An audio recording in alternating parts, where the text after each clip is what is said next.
বর্ধমান শহরে উল্লাস উপনগরের কাছে এবং বিজেপি জেলা দপ্তরের ঠিক সামনে জিটি রোডের উপর একটি মৃতদেহ উদ্ধারকে কেন্দ্র করে চাঞ্চল্য ছড়ালো। যদিও এর মধ্যে কোনো রাজনৈতিক রং আছে কিনা তা এখনো পর্যন্ত সঠিকভাবে জানা যায়নি।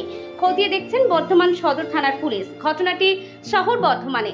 এদিন সকাল 8টা নাগাদ মৃতদেহ পড়ে থাকতে দেখে স্থানীয় লোকজন ভিড় করে দাঁড়ান এবং বর্ধমান সদর থানার পুলিশকে খবর দেওয়া হয় এবং ঘটনার খবর পেয়ে ছুটে আসেন বর্ধমান পারবেরহাট সাব ট্রাফিক গার্ডের ওসি চিন্ময় ব্যানার্জি এবং ট্রাফিকের কর্মীরা। ঘটনাস্থলে এসে তারা যানবাহন নিয়ন্ত্রণ করেন এবং বর্ধমান সদর থানার পুলিশ এসে মৃতদেহটি উদ্ধার করে মেডিকেল কলেজ ও হাসপাতালের মর্গে নিয়ে যায় ময়নাতদন্তের জন্য।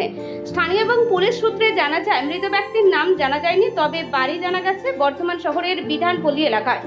বর্ধমান শহর সকালবেলায় মৃতদেহ উদ্ধারকে কেন্দ্র করে যথেষ্ট চাঞ্চল্য ছড়িয়েছে। মৃতদেহ উদ্ধারের পর পুলিশ ঘটনা তদন্ত শুরু করেছে বলে পুলিশ সূত্র থেকে জানা গেছে। পূর্ব বর্ধমান থেকে শেখ সামিনের রিপোর্ট, খবর বর্ধমান নিউজ।